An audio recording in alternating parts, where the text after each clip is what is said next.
Continuamos en Málaga TV y en la recta final del programa de hoy vamos a abordar nuestro tema, uno de los temas que más tratamos aquí en el programa, que son los asuntos vecinales, las comunidades de vecinos.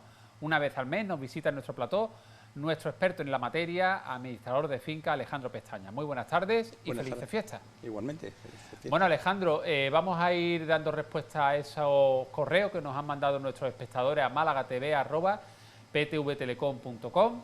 Y nos escribe un espectador que se llama Paco, nos dice: buenas tardes, en mi comunidad de propietarios hay un local que en su día, hace 35 años, dice Paco, fue un bar y en el que se instaló un tubo de salida de humos que es de Uralita y va por el patio interior al tejado. Yo hace muy poco que vivo aquí y pregunto si será nocivo para la salud y si así fuera, ¿cómo se debe proceder? ¿A quién acudir? ¿De quién sería la responsabilidad de eliminarlo o sustituirlo, si fuera necesario? Como veréis, tengo muchas preguntas, a ver si vuestro experto me puede orientar en algo. Bueno, en primer lugar, no dice si ahora sigue funcionando o no como extractor de humo. No lo especifica, ¿verdad? Claro, y son dos cosas diferenciadas. El que el tubo sea de Uralita implica que no pueda ser reparado cuando se rompa, estropee, dañe, etcétera. No que tenga que cambiarlo necesariamente, porque lo que es verdaderamente dañino es el polvo que se produce cuando se rompe la uralita, cuando se rompe, cuando se extrae, cuando ese polvo que va al ambiente se aspira y es lo que produce realmente problemas y además a largo plazo. La legislación establece por eso que no puede ser reparada y cuando tiene que ser sustituida debe ser por expertos que están autorizados expresamente para eso y retirado a un cementerio profeso de esos materiales. Porque es un material cancerígeno, ¿no? Claro, el material, el asbesto, que forma parte de ese material, de ese fibrocemento de que está hecha la uralita, que es la marca nada más que eso, evidentemente es perjudicial. Pero, claro, si está indemne, si está sin ningún problema, teóricamente no tendría que tener todavía ningún problema. Pero, claro, el hecho de que esté o no funcionando es importante porque si ya no funciona, es una servidumbre que el edificio tenía creada porque había un bar que consiguió esa servidumbre mediante un acuerdo de comunidad, por etcétera. el patio hasta claro, la chimenea. Claro, hasta por encima, de 2 metros por tejado. encima de la cubierta. Y si ahora ya no lo es y no es necesario, pues puede pedírsele al actual titular del local que elimine ese tema, pero siempre sería la responsabilidad del titular de ese derecho, que es el del local, que tiene esa instalación realizada a su favor. Y siempre por profesionales que estén autorizados Sin para retirar duda, ese tipo de material. Por supuesto. Bueno, Loli dice: vivo en una casa en suelo urbano no consolidado, según la cédula urbanística, y me cobran el IBI como clase urbana y uso principal residencial. Y según me dicen en el ayuntamiento que la valoración está bien.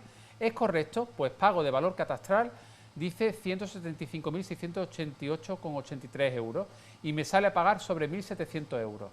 Se pregunta si es correcto, que ha presentado un escrito pero que aún el ayuntamiento no lo ha contestado. Bueno, en principio no dice qué ayuntamiento. No porque claro, todo, de qué localidad, no sabemos si de Málaga o de algún municipio de Málaga. Porque el problema es las normas subsidiarias que tiene cada ayuntamiento. En principio, es verdad, si simplemente, como dice, que no está, el suelo no está consolidado y ni siquiera está ordenado, que es la siguiente fase, teóricamente no tendría que pagar IBI, sería todavía suelo rústico. Lo anormal, si el ayuntamiento le está diciendo que sí es correcto, pues eso tiene que verlo ella, es que el suelo haya sido ordenado o una cosa un poco peculiar, que haya sido aprobada la ordenación aunque no se haya sido ordenado, así lo dice la legislación y suficientes sentencias que aprueban. Bueno, no se ha terminado, no se ha ordenado, pero sí se aprobó, lo que significa que se ha revalorizado el suelo para esa persona que tiene la vivienda allí. ¿Y eso podría justificar ese valor catastral de más de 175.000 euros? Claro, tampoco sabemos qué tamaño tiene la casa, claro, etcétera, ni qué tipo de casa es. Hay, digamos, poca información para, digamos, establecer algunas fórmulas que le diga sí o no. Pero sí que entiendo que con 1.700 euros que le piden por el IBI, entiendo que será una casa de un tamaño importante. Por supuesto, sí, porque estamos hablando siempre de la parte urbana. El IBI es urbano y por mucho grande que sea la finca, no tiene trascendencia, no pagaría si fuera solo rústica. Entonces el ayuntamiento está diciendo, vale, usted tiene una casa grande, en un buen sitio, pero además nosotros, aunque no hayamos desarrollado urbanísticamente, pero sí la hemos ordenado, sí la hemos aprobado, que no la hayamos hecho, y entonces, por lo tanto, usted ya si la vendiera ahora todavía sin el ordenamiento, usted tendría un valor diferente que si no hubiera estado ordenado. Tamara dice: en mi comunidad quieren poner un cartel publicitario. El cartel iría con unos focos luminosos a la altura de mis ventanas, ya que vivo en la última planta. Les he dicho que la luz de los focos al entrar en mi casa me impedirá descansar por la noche y su respuesta, la respuesta de la comunidad, ha sido pues que baje las persianas. O sea, que para mi comunidad que para que mi comunidad se enriquezca con el cobro de la publicidad que van a poner, yo tengo que vivir en una cueva. ¿Qué puedo hacer? ¿Cómo me puedo proteger? Bueno, en principio, primero, es un acuerdo para algo que no sea necesario para la adecuada habitabilidad, accesibilidad, etcétera. Aquello que recoge el artículo 10 de la Ley de Propiedad Horizontal requiere 3/5 de todos los propietarios, que a su vez supongan 3/5 de las cuotas de participación. Pero si aún así se ha obtenido esa mayoría, hay una parte en el artículo 17 final donde dice que cualquier modernidad que se establezca en el edificio, cualquier cambio, cualquier tema que afecte a algún propietario expresamente, tiene que contar con la autorización expresa de este señor. Por lo tanto, este señor lo que tiene que hacer es requerir a su comunidad el que busquen una fórmula para que no se le produzca esa molestia o evite colocar ese aparato.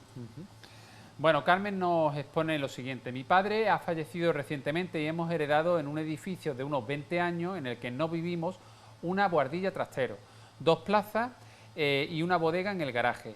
Dice que en total un 20% de cuota. El edificio es de 3 plantas, un piso y propietario por planta, un local comercial y nosotros, es decir, somos 5 propietarios en total. Hemos comunicado a la secretaria administradora de la comunidad al mes el fallecimiento y rápidamente se han convocado juntas extraordinarias con derramas. En la junta extraordinaria del 10 de octubre ponía lo siguiente en la convocatoria. Orden del día, punto 2. Deliberación sobre las obras a seguir para la reparación de grietas en la fachada y si procede adopción de acuerdo. Nosotros no pudimos asistir a esa junta. La secretaria administradora nos hace llegar el acta de la junta el 24 de noviembre, donde asistieron 3 propietarios, los de los pisos, que son el 57%, y pone lo siguiente. Punto 2. El propietario de la vivienda del piso primero explica las filtraciones que tiene en la parte trasera del edificio por las grietas existentes. Debido a la dificultad de acceso por la parte trasera, se cree que lo mejor sería hacer la reparación con una empresa de trabajos verticales.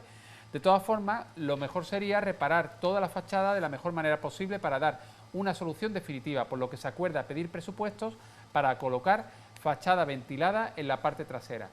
Ellos mismos han decidido, sin informe técnico ni presentación de varias alternativas para el arreglo, lo que se debería hacer.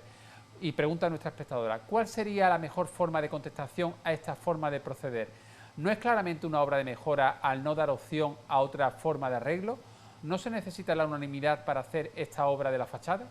Bueno, si respondiéramos solo a sus preguntas, no hace falta de ninguna manera, basta una mayoría normal para ese tipo de obra de la fachada y de ninguna manera es una obra de mejora, es una obra de mantenimiento y conservación del inmueble que existe una obligación de hacerlo. Porque se habla de unas grietas existentes. Claro, y además no es mala idea o digamos mal acuerdo el hacerlo de forma ya que cuesta trabajo vertical. Hacerlo vertical y hacerlo de toda la fachada posterior.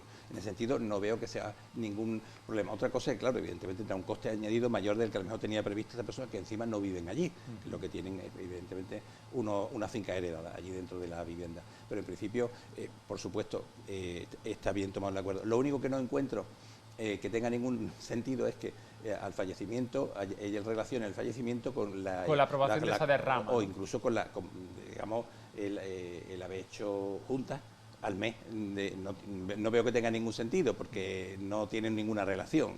Como si dijeran, hasta ahora no querían hacerlo porque vivía su antecesor y ahora que estamos nosotros, en realidad no tiene ningún sentido. Bueno, pues nada, que le toca pagar, que vamos a hacer. Hay que contribuir para que la comunidad marche bien. Es su deber, como el de todos los también comuneros. Luego, si en un momento dado quieren vender esa guardilla, esos garajes, pues también se revalorizará. Mientras que si vende eso con una grieta, pues hombre, no. Además, si dejan que vaya a peor, evidentemente el coste será mayor. Totalmente. Yanira dice, el tema es el siguiente, se necesita reparar terrazas y muretes de la comunidad, que ahora disfrutan los propietarios que viven en los primeros. En los estatutos de la comunidad dicen que corresponde tal reparación a los dueños de los bajos, pero ellos dicen que solo se harán cargo del suelo, que no de los muretes. ¿Podéis ayudarme y decirme si es la reparación para los bajos o tenemos la comunidad que asumirlo? Bueno, no viene lo que dice exactamente el texto, quizás sea una interpretación, pero los muretes, como dice, imagino que son los muretes exteriores de esos bajos, de esos patios exteriores, son las fachadas. Por lo tanto, la fachada siempre es de la comunidad de propietarios. El suelo, si como de uso exclusivo y excluyente del bajo o del primero, el piso que sea, por la mente de los estatutos hayan podido incluir que como el que lo tiene que mantener, pues también lo tiene que arreglar, reparar. El que lo disfrute, que arregle el suelo, pero el muro, si forma parte de la fachada, corresponde a la comunidad. Claro, aunque parezca el murete exterior de un patio, pero sí, forma pero parte no deja de ser la fachada del inmueble, claro. O sea que entiendo que salvo que haya otros datos que no conozcamos, que en principio es verdad que la comunidad tendrá que hacerse cargo de la parte de los muretes, aunque el propietario del bajo esté obligado a reparar o reponer el suelo. O sea, que parece, en principio, no resulta extraño, ¿no? No, de ninguna manera. Al decir, claro, muretes parece que fuera, pero sí, estamos hablando, y tal como describe, que es el murete exterior. Que separa la acera del bloque. Claro, pues. Esa es la fachada, y por lo tanto no... Mario dice, hola, en 2021 compré un piso, un bajo específica, de segunda mano, y observé que las ventanas correderas no cerraban bien porque no encajan correctamente en sus marcos. Todo esto es debido a un daño estructural del edificio y una posterior obra comunitaria para solucionar ese problema estructural. Rápidamente le comuniqué la incidencia al administrador de finca y desde entonces ha ido retrasando el tema y lo más que ha hecho es mandarme un operario de una carpintería metálica hace 15 días para ver posibles soluciones. Este operario nos ha confirmado que la única solución pasa por cambiar las ventanas, incluidos los marcos. Mi pregunta es, ¿a quién corresponde hacerse responsable del pago de esa reparación en las ventanas?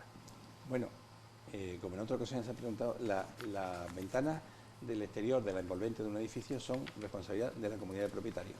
Por lo tanto, en este caso, aunque además haya un añadido, que es que hay un problema estructural que se ha intentado solucionar por parte de la comunidad y parece ser que sin éxito, porque en este caso esta persona sigue teniendo ese mismo problema, pues entiendo que el responsable de la solución y del pago es la comunidad de propietarios, que tendría que verlo cuando hizo esa modificación para intentar solucionar el problema estructural, no lo llegó a terminar o no llegó a hacerlo a buen fin, pues por lo tanto tendría que ahora que hacerlo. Esta persona lo que tendría es que reclamarle a la comunidad que dado que las ventanas exteriores son de la comunidad de propietarios y es su responsabilidad que estén bien. Una última cuestión que nos plantea Rosalinda, dice, buenas tardes, ¿puede un local convertirse en vivienda? Si el ayuntamiento nos da el visto bueno, ¿puede negarse a la comunidad? ¿Qué paso debería seguir para que el ayuntamiento me dé el visto bueno para esa reconversión de local a vivienda? Bueno, ese cambio de uso, que es como se llama, en principio son dos cosas. La comunidad no se puede negar, según la normativa actual, a que haya el cambio de uso. Solamente se puede, más que negar, le puede exigir que mantenga los servidumbres que ya tenga, que los locales suelen tener el bajante, arquetas de saneamiento, etcétera, conducciones que pasen por el falso techo del local, que sean comunitarias, evidentemente, y a lo mejor para convertirlo en piso, bien con su idea que tenga de diseño del piso, o bien porque el ayuntamiento le exija determinado esto, sea incompatible con lo que la comunidad, pero no porque le diga que no, simplemente porque tiene que cumplir una serie de requisitos. Pero luego, en cuanto a qué le va a exigir el ayuntamiento, evidentemente ella tendrá que nombrar un técnico para que se ocupe de eso, pero en principio que tiene que tener una altura mínima, unos metros cuadrados mínimos de superficie y también una salida adecuada a donde esté situado exactamente ese local, ese bajo, esa independencia con respecto al resto del inmueble. Eso depende mucho de dónde está situado, el PERI, si es Málaga, estamos hablando de Málaga, pues del PERI donde esté ese lugar, y además si digamos las normas urbanísticas del entorno permiten que ahí los locales haya ya un exceso o no de locales comerciales, o al contrario, de que haya, pero el cambio de uso en la comunidad no se lo puede evitar.